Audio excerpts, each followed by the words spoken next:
हमारी +2। और एक और ले लें हम F2O2 में, F2O2 में भी ऑक्सीजन की ON होती है +1। तो आप देख रहे हैं कि ऑक्सीजन की जो -2, -1, -½ हमने लिखी तो ये ऋणात्मक है, लेकिन यहां पर ये तो देखो ऋणात्मक है, ये क्या है हमारी ऋणात्मक, -½ भी ऋणात्मक है, ये भी हमारी ऋणात्मक है, ये भी हमारी ऋणात्मक है, लेकिन ये कैसी है हमारी धनात्मक, और ये भी कैसी है हमारी धनात्मक। तो हमने क्या देखा कि ऑक्सीजन सामान्यतः तो -2 ऑक्सीकरण अवस्था प्रदर्शित करता है, लेकिन परऑक्साइड में -1 करता है और सुपर ऑक्साइड में -½ करता है। फिर हमने एक नियम और बताया कि फ्लोरीन के साथ जब ऑक्सीजन यौगिक बनाता है तो माइनस में ऑक्सीकरण संख्या प्रदर्शित नहीं करता है, धनात्मक करता है। किसमें करता है? धनात्मक। धनात्मक क्यों करता है? कारण देखिए, क्योंकि फ्लोरीन जो होता है वो ऑक्सीजन से अधिक इलेक्ट्रोनेगेटिव एलिमेंट है, ठीक है, क्योंकि फ्लोरीन की इलेक्ट्रोनेगेटिविटी En ज्यादा होती है ऑक्सीजन की En से। En मतलब इलेक्ट्रोनेगेटिविटी। तो फ्लोरीन की जो इलेक्ट्रोनेगेटिविटी है वो ऑक्सीजन की इलेक्ट्रोनेगेटिविटी से ज्यादा होती है। तो कौन माइनस में जाएगा? फ्लोरीन। जैसे हमने कहा कि F2O है तो फ्लोरीन की इलेक्ट्रोनेगेटिविटी ज्यादा है, तो फ्लोरीन किस पर जाएगा? माइनस में। तो ऑक्सीजन किस में जाएगा? प्लस में। जब ऑक्सीजन प्लस में जाएगा तो ऑक्सीजन की ऑक्सीकरण संख्या क्या होगी? प्लस में होगी। और वैसे तो ऑक्सीजन क्या होता है? माइनस में। हमने H2O लिया तो O का ऊपर कौन माइनस में जा रहा था? H प्लस में जा रहा था। तो लेकिन फ्लोरीन की इलेक्ट्रोनेगेटिविटी ऑक्सीजन से ज्यादा होती है, फ्लोरीन की इलेक्ट्रोनेगेटिविटी ऑक्सीजन से ज्यादा होती है। इसी वजह से फ्लोरीन के साथ जब ऑक्सीजन कंपाउंड बनाता है, यौगिक बनाता है, तो ऑक्सीजन की ऑक्सीकरण संख्या धनात्मक होती है, क्योंकि फ्लोरीन ऋणात्मक होता है। ठीक है, अब हम पढ़ने वाले हैं हाइड्रोजन केस। किसका केस पढ़ने वाले हैं? हाइड्रोजन का। अभी हमने क्या पढ़ा अपना? ऑक्सीजन का। तब हम चौथा पॉइंट पढ़ने वाले हैं हाइड्रोजन के लिए। तो हाइड्रोजन की जो सामान्यतः ON होती है वो +1 होती है। हाइड्रोजन की सामान्यतः, हाइड्रोजन की ON क्या होती है? +1। सामान्यतः +1 होती है। बस किसके साथ? पहली तो हमारा ये है कि सामान्यतः तो यही होती है, ए पॉइंट, कि हाइड्रोजन की ऑक्सीकरण संख्या +1 होती है। लेकिन दूसरा पॉइंट हाइड्राइड के साथ। किसके साथ? हाइड्राइड के साथ। ठीक है, वो भी किसके हाइड्राइड बने? क्षारीय धातुओं के साथ हाइड्राइड। जैसे हम कहें कि लिथियम H, NaH, इनमें हाइड्रोजन की ON -1 होती है। हाइड्रोजन की ऑक्सीकरण संख्या ON +1 होती है सामान्यतः तो, ठीक है। लेकिन क्षारीय हाइड्राइड के साथ, ये हाइड्राइड है वो भी किसके? क्षारीय हाइड्राइड। तो क्षारीय हाइड्राइड में हाइड्रोजन की ON -1 होती है। क्यों? क्योंकि क्षारीय धातु अधिक धन विद्युती होती है, तो उस समय हाइड्रोजन को इलेक्ट्रॉन नहीं मिलता है। किसको मिलता है? हाइड्रोजन नई इलेक्ट्रॉनों का त्याग करता है। कौन त्याग करता है? क्षारीय धातु। तो क्षारीय धातु का प्लस चार्ज आता है और हाइड्रोजन इलेक्ट्रॉन को ग्रहण करता है, इसलिए उस समय हाइड्रोजन की ON क्या होती है? माइनस में। देख लीजिए यहाँ लिखा भी हुआ है कि हाइड्रोजन की ऑक्सीकरण संख्या +1 होती है, ठीक है, केवल उस दशा को छोड़कर। किस दशा को छोड़कर? धातुओं के साथ यौगिक में। तो धातुओं के साथ जब यौगिक बनाएगा तब +1 नहीं होती है। वैसे तो हाइड्रोजन की जो ऑक्सीकरण संख्या है वो +1 होती है, बस किसमें छोड़कर? धातुओं के साथ बने यौगिक में। क्योंकि धातुओं के साथ जो यौगिक बनते हैं उनमें हाइड्रोजन की ऑक्सीकरण संख्या -1 होती है। क्या होती है? -1। ठीक है, तो क्या बताया मैंने कि हाइड्रोजन की ऑक्सीकरण संख्या +1 होती है, सिर्फ कौन से यौगिकों को छोड़कर? धातुओं के साथ बने यौगिकों को छोड़कर। क्योंकि धातुओं के साथ जो यौगिक बनता है उसमें हाइड्रोजन की ऑक्सीकरण संख्या -1 होती है। और हैलोजन की क्या होती है? -1। हैलोजन की क्या होती है? -1। ठीक है, लेकिन हैलोजन भी धनात्मक ऑक्सीकरण संख्या प्रदर्शित करते हैं, वो भी किसमें? ऑक्सी अम्लों और ऑक्सी एनायनों में। सामान्यतः तो हैलोजन की क्या होती है? -1। यहां लिख लेना, हैलोजन की ऑक्सीकरण संख्या -1 होती है। लेकिन कुछ यौगिक ऐसे हैं जिनमें हैलोजन धनात्मक ऑक्सीकरण संख्या प्रदर्शित करते हैं। वो यौगिक कौन से हैं? ऑक्सी अम्लों और ऑक्सी एनाइनों में। तो ऑक्सी अम्लों और ऑक्सी एनाइनों में हैलोजन की ऑक्सीकरण संख्या धनात्मक हो सकती है, लेकिन जनरली हैलोजनों की ऑक्सीकरण संख्या -1 होती है। अब यदि हमें किसी जो भी कोई यौगिक है तो उसमें सभी परमाणुओं की ऑक्सीकरण संख्याओं को यदि हम जोड़ दें, यौगिक है, मान लो हमने कहा NaCl है, हमने कहा ये यौगिक है NaCl, तो NaCl में 2 परमाणु हैं, तो Na की भी, सोडियम की भी ऑक्सीकरण संख्या जोड़ दें और Cl की भी ऑक्सीकरण संख्या जोड़ दें, बीजीय योग है तो कितना आता है? 0। आप चेक कर लीजिए, इसकी होती है +1, इसकी होती है -1, +1 -1 जोड़ो 0 आएगा। H2O में करें तो O पर कितना था? -2, और एक हाइड्रोजन की होती है +1, तो 2 हाइड्रोजन तो +2 और ऑक्सीजन की -2, तो +2 और -2 फिर से 0। तो एक नियम ही बना दिया कि कोई यौगिक है और उसमें उपस्थित सभी परमाणुओं की, इसमें 2 परमाणु उपस्थित थे NaCl, Na और Cl। H2O में क्या था? ऑक्सीजन एक परमाणु था, 2 हाइड्रोजन के परमाणु थे, तो तीनों परमाणुओं की ऑक्सीकरण संख्या को जोड़ा तो 0 आया। तो नियम लिख दिया कि किसी यौगिक में सभी परमाणुओं की ऑक्सीकरण संख्याओं का जो बीजीय योग होता है वो 0 होता है। ठीक है, क्या होता है? 0। अब हम आगे सीखने वाले हैं, अच्छा थोड़ा और सुनिए। कभी कभी ऑक्सीकरण संख्या के स्थान पर हम ऑक्सीकरण अवस्था पद का भी प्रयोग कई बार कर सकते हैं, मतलब ऑक्सीकरण संख्या को ही हम ऑक्सीकरण अवस्था के रूप में भी प्रयोग कर सकते हैं, उसका ऑक्सीकरण संख्या के स्थान पर ऑक्सीकरण अवस्था भी कह सकते हैं। अब एक साइंटिस्ट थे हमारे स्टॉक, तो स्टॉक ने कहा कि कोई हम तत्व है, उस तत्व की यदि हमें ऑक्सीकरण अवस्था लिखनी है तो हम कैसे लिख दें? ब्रैकेट में, और किसमें लिख दें? रोमन में। देखो, धातुओं की ऑक्सीकरण अवस्था को, कोई धातु है और धातु की ऑक्सीकरण अवस्था को हम रोमन संख्या में लिखते हैं, तो ऑक्सीकरण संख्या +3 है हमारे पास, क्या है? +3, तो हम +3 नहीं लिखेंगे, रोमन में लिखेंगे इस तरीके से, ब्रैकेट बंद, ब्रैकेट बंद। तो हम इस तरीके से लिखेंगे ब्रैकेट में, कोष्टक में, और वो भी रोमन अंकों में। तो इसको हम कहते हैं स्टॉक संकेतन। जैसे उन्होंने लिखा है कि यहां पर वो कह रहे हैं कि गोल्ड है और गोल्ड की +1 है, तो हम क्या कर दें? गोल्ड AU लिखें और ब्रैकेट में 1 को क्या लिखते हैं? रोमन में। मान लिया गोल्ड की +3 है तो +3 रोमन में लिख दिया हमने। तो ऑक्सीकरण अवस्था लिखने का ये तरीका है, और ये किसने बताया था? स्टॉक नामक साइंटिस्ट ने, इसलिए इसको हम स्टॉक संकेतन कहते हैं। अब यहां पर देखिए उन्होंने कुछ यौगिक लिखे हैं और कहा कि इन यौगिकों को स्टॉक संकेतन के रूप में लिखिए, स्टॉक नोटिफिकेशन के रूप में लिखिए। तो हम सबसे पहले तो इसकी निकालें, HAuCl4 में अभी निकालना हम सिखा रहा है ऑक्सीकरण संख्या। तो मान लिया कि इस यौगिक में गोल्ड की ऑक्सीकरण संख्या +3 है, इस यौगिक में गोल्ड की ऑक्सीकरण संख्या +3 है, तो हम क्या लिखेंगे? AU की +3 है। तो स्टॉक संकेतन में लिखने के लिए हम क्या करेंगे? पता है मान लो हमें कि +3 है, अभी निकालना हम सिखा रहे हैं, तो क्या करेंगे? स्टॉक संकेतन में लिखने में हाइड्रोजन को हाइड्रोजन लिखा, हाइड्रोजन को हाइड्रोजन लिखा, AU को AU लिखा, लेकिन और गोल्ड की AU की ऑक्सीकरण अवस्था कितनी है? +3, तो हमने उसको रोमन में ब्रैकेट में लिख दिया और Cl का Cl4 लिखा।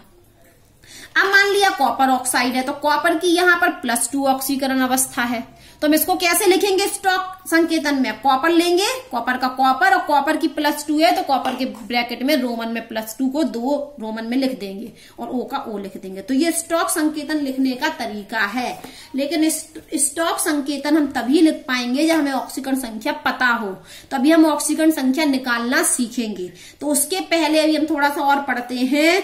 ऑक्सीकरण की परिभाषा एक और निकल के आई कि इलेक्ट्रॉनों को देना, नहीं, इलेक्ट्रॉनों को निष्कासन ऑक्सीकरण था। इलेक्ट्रॉनों का क्या था? निष्कासन ऑक्सीकरण था। तो अब आप ऑक्सीकरण संख्या निकालना थोड़ा थोड़ा तो सीख गए, थोड़ा थोड़ा सीखे कि नहीं सीखे? तो अपन ये देखते हैं वापस घूमकर कि यहां पर तो Na क्या है? स्वतंत्र अवस्था में, तो इस Na की ऑक्सीकरण अवस्था कितनी है? +1। अभी हमने नियम पढ़ा था ना कि Na यदि कोई भी तत्व स्वतंत्र अवस्था में होता है तो उसकी 0 होती है, +1 नहीं 0 होती है स्वतंत्र अवस्था में। तो यहाँ पर सोडियम की ऑक्सीकरण संख्या 0 है। और यदि हमने कहा कोई मोनोएटॉमिक Na है, Na2 तो नहीं है लिखा नहीं, Na3 तो लिखा नहीं, तो मोनोएटॉमिक है, तो मोनोएटॉमिक आयन पर जो आवेश होता है वही उसकी ऑक्सीकरण संख्या होती है। तो यहाँ पर ऑक्सीकरण संख्या कितनी हुई, +1। अभी निकालना सीखा ना नियम से। तो यहाँ पर सोडियम की 0 है और यहाँ पर क्या है, +1। तो यहाँ से यहाँ ये ऑक्सीकरण तो हो रहा था, ये तो हम पढ़ चुके कि ऑक्सीकरण है। ये क्यों ऑक्सीकरण है, क्योंकि इलेक्ट्रॉनों का निष्कासन हो रहा। लेकिन एक नियम और निकल के आया कि ऑक्सीकरण अभिक्रिया तो है, तो इसमें ऑक्सीकरण संख्या में क्या हो रही, वृद्धि। ON 0 से क्या हो रहा, +1, तो ये ON में क्या हो रही है, वृद्धि हो रही है। तो एक और परिभाषा मिली कि जब ऑक्सीकरण संख्या में वृद्धि होती है तो उन अभिक्रियाओं को हम ऑक्सीकरण कहते हैं। उधर ही से मिल गई हमको कि ये तो ऑक्सीकरण अभिक्रिया थी क्योंकि इसमें इलेक्ट्रॉनों का निष्कासन हो रहा था, लेकिन अब हम ऑक्सीकरण संख्या निकालना सीख गए। तो पहले नियम के अनुसार स्वतंत्र अवस्था में कोई तत्व होगा तो उसकी 0 होगी, और जो आवेश होगा मोनोएटॉमिक आयन पर वही उसकी ON होगी। तो इसकी ऑक्सीकरण नंबर +1 है, यहाँ 0 है, तो ये ऑक्सीकरण अभिक्रिया है। तो ON में क्या हो रही, ऑक्सीकरण संख्या में क्या हो रही, वृद्धि। 0 से क्या हो गई, +1। तो एक परिभाषा निकल के आई कि किसी दिए गए पदार्थ की तत्व की ऑक्सीकरण संख्या में वृद्धि ऑक्सीकरण होता है। तत्व की ऑक्सीकरण संख्या में वृद्धि ऑक्सीकरण होता है। तो ये परिभाषा लिख लेना कि जब ऑक्सीकरण संख्या में वृद्धि हो रही हो तो ऐसी अभिक्रियाओं को हम ऑक्सीकरण अभिक्रियाएं कहते हैं। अब हम इस अभिक्रिया को देखें तो ये अपचयन हो रहा है क्योंकि इलेक्ट्रॉन क्या हो रहा है, ग्रहण। अब Cl2 तो मुक्त अवस्था में इसी रूप में पाया जाता है, तो यहाँ पर क्लोरीन की ON कितनी है, 0। और Cl- मोनोएटॉमिक आयन है, इस पर एक आवेश है, तो इसकी कितनी हुई, -1। तो अब यहाँ इस अभिक्रिया में ऑक्सीकरण जो नंबर है, ये क्या लिखा हमने, ON लिख दिया, ये 0 है, ये -1 है, तो इसमें तो कमी हो गई। यहाँ तो ऑक्सीकरण ON में क्या हो गई, कमी। ऑक्सीकरण संख्या में क्या हो रहा है, कमी। और ये अपचयन अभिक्रिया है, तो अपचयन अभिक्रियाएं वे होती हैं जिनमें ऑक्सीकरण संख्या में कमी होती है, और ऑक्सीकरण अभिक्रियाएं वे अभिक्रियाएं होती हैं जिनमें ऑक्सीकरण संख्या में वृद्धि होती है। तो ये ON में कमी वाली अपचयन है, ON में वृद्धि वाली ऑक्सीकरण है। तो यहाँ पर ऑक्सीकरण की परिभाषा मिल गई, ऑक्सीकरण संख्या में वृद्धि ऑक्सीकरण होता है। अपचयन में ऑक्सीकरण संख्या में ह्रास मतलब कमी अपचयन होता है। अब ऑक्सीकारक क्या होते हैं, तो दूसरों को ऑक्सीकृत करें और अपना क्या करें, अपचयन। और अपचायक क्या थे, जो दूसरों को अपचयित करें और अपना ऑक्सीकरण। तो ऑक्सीकारक क्या है, जो दूसरों को ऑक्सीकृत करें अपना अपचयन करें। तो ये क्या करता है, ऑक्सीकारक वे पदार्थ हुए जो तत्व की ऑक्सीकरण संख्या में वृद्धि करे, क्योंकि ऑक्सीकारक दूसरों का ऑक्सीकरण करते हैं। याद कीजिए हमने पढ़ाया था कि ऑक्सीकारक वे पदार्थ होते हैं जो दूसरे पदार्थ को ऑक्सीकृत करें, और ऑक्सीकृत करने का अर्थ है कि ऑक्सीकरण संख्या में वृद्धि करें। तो एक और परिभाषा मिल गई हमें ऑक्सीकारक की, कि ऑक्सीकारक वे पदार्थ होते हैं जो दूसरों की ऑक्सीकरण संख्या में वृद्धि करें। तो ऐसे पदार्थ को हम ऑक्सीकारक कहते हैं। और अपचायक क्या करते हैं, अपचयित करते हैं। अपचयित मतलब अपचयन करते हैं, ऑक्सीकरण संख्या में कमी। तो अपचायक वे पदार्थ होते हैं जो दिए गए पदार्थ की ऑक्सीकरण संख्या में कमी करें, तो ये अपचायक कहलाते हैं, रिडक्टेंट कहलाते हैं। और ऑक्सीकारक को हम बोलते हैं ऑक्सीडेंट, क्योंकि ऑक्सीकारक ऑक्सीकरण करते दूसरों का, और ऑक्सीकरण का अर्थ है ऑक्सीकरण संख्या में वृद्धि करना। तो ऑक्सीकारक क्या करते हैं, ऑक्सीकरण संख्या में वृद्धि करते हैं। और अपचायक क्या होते हैं, अपचयित करते दूसरों को, अपचयन करते हैं अपचायक। तो अपचयन का अर्थ क्या है, ऑक्सीकरण संख्या में कमी करना। तो अपचायक वे पदार्थ होते हैं जो ऑक्सीकरण संख्या में कमी करें। तो हमको एक और परिभाषाएं मिल गई, एक और ऑक्सीकरण संख्या में वृद्धि ऑक्सीकरण है, ऑक्सीकरण संख्या में कमी अपचयन है, ऑक्सीकारक ऑक्सीकरण संख्या में वृद्धि करते हैं, अपचायक ऑक्सीकरण संख्या में कमी करते हैं। एक तरीके से हमें और मिल गया। अब आप देखिए एक अभिक्रिया दी गई है, तो वो कह रहे हैं सिद्ध कीजिए कि यह जो अभिक्रिया है वो रिडॉक्स अभिक्रिया है।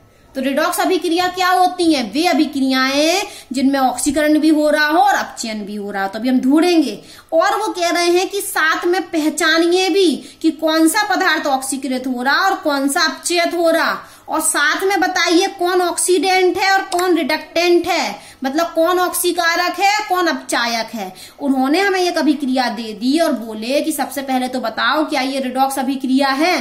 तो पहले तो हम देखेंगे कि इसमें ऑक्सीकरण अपचयन दोनों हो रहा। अगर दोनों हो रहा है तो हम कहेंगे कि हाँ यह अभिक्रिया एक रेडॉक्स अभिक्रिया है। तो फिर वो हमसे पूछना है कि कौन सी स्पीसीज का ऑक्सीकरण हो रहा, कौन सी स्पीसीज का अपचयन हो रहा, और कौन ऑक्सीकारक है, कौन ऑक्सीडेंट है, कौन अपचायक है, हर चीज बताइए। तो सबसे पहले तो हमने इस अभिक्रिया में क्या किया, ऑक्सीकरण संख्या निकाल ली। तो हमने जब निकाली, अभी मैं निकालना तो सिखाना ही है, तो निकाल ली, मान के चलो दे दिया, मैं लिख के ही दे दी कि यहाँ +1 है, इसकी -2 है, इसकी +1 है, इसकी -2 है, इसकी 0 है, इसकी +4 है, इसकी -2 है। तो आप देखोगे कॉपर यहाँ +1 है, यहाँ 0 हो रहा, तो ये तो क्या हो रहा कॉपर की में +1 से 0, मतलब ये क्या हो रही, कमी। ऑक्सीकरण संख्या में क्या हो रही, +1 से 0 मतलब कमी हो रही, तो ये क्या हो गया, अपचयन। अब यहां देखो कॉपर की +1 से फिर 0, तो ये भी कमी हो रही है। अब यहां देखो -2, तो -2 से -2 है, तो सल्फर की देखो बस। अब हम सल्फर की यहाँ -2 है और यहाँ कितनी है, +4, तो सल्फर की ऑक्सीकरण संख्या में वृद्धि हो रही है। वापस देखिए, सल्फर की -2 से +4 हो रही है, तो सल्फर की ऑक्सीकरण संख्या में वृद्धि हो रही, मतलब ऑक्सीकरण हो रहा। कॉपर की ऑक्सीकरण संख्या +1 से 0 हो रही, मतलब कॉपर की ऑक्सीकरण संख्या में कमी हो रही, मतलब अपचयन हो रहा। तो अपचयन भी हो रहा और ऑक्सीकरण भी हो रहा। तो यह एक रेडॉक्स अभिक्रिया है। सबसे पहले हमने इनकी ऑक्सीकरण संख्या निकाल ली और पाया कि कॉपर की ऑक्सीकरण संख्या में कमी हो रही, +1 से 0 हो रहा, मतलब अपचयन हो रहा। सल्फर की ऑक्सीकरण संख्या -2 से +4 हो रही, मतलब ऑक्सीकरण हो रहा। तो इस अभिक्रिया में ऑक्सीकरण अपचयन दोनों हो रहा है, इसलिए यह एक क्या है, हमारी रेडॉक्स अभिक्रिया है। पहले आंसर मिल गया कि रेडॉक्स अभिक्रिया है। अब हमें बताना किसका ऑक्सीकरण हो रहा, तो किसका ऑक्सीकरण हो रहा भैया, कॉपर का तो रिडक्शन हो रहा, ऑक्सीकरण किसका हो रहा, सल्फर का, क्योंकि सल्फर की ऑक्सीकरण संख्या में वृद्धि हो रही। तो हम लिखेंगे कि सल्फर का जो ऑक्सीकरण संख्या है वो -2 से +2 हो रहा है, इसलिए सल्फर का हो रहा है ऑक्सीकरण। उन्होंने पूछा था ना किस स्पीसीज का ऑक्सीकरण हो रहा, तो सल्फर का तो हो रहा है ऑक्सीकरण। और कॉपर का क्या हो रहा, अपचयन। तो यहां पर आप देखिए कि कहा Cu2S का, कॉपर जो सल्फाइड है, ये इसका क्या हो रहा, ऑक्सीकरण, और इसका क्या हो रहा, अपचयन। तो Cu2 सल्फर की Cu2S में सल्फर की ऑक्सीकरण संख्या में वृद्धि हो रही है, और इसमें क्या हो रहा, कॉपर का अपचयन हो रहा। अब वो पूछ रहे हैं कौन अपचायक है, कौन ऑक्सीकारक है। तो ऑक्सीकारक क्या होते हैं, दूसरों की ऑक्सीकरण संख्या में वृद्धि कर दें। तो वृद्धि किसकी में हुई, इसमें वृद्धि हुई, किसने कर दी, इसने। तो Cu2O जो क्यूप्रिक ऑक्साइड है, कॉपर का जो ऑक्साइड है, वो क्या कर रहा है, ऑक्सीकारक है। ये क्या है हमारा, ऑक्सीकारक है, ये ऑक्सीकारक है हमारा।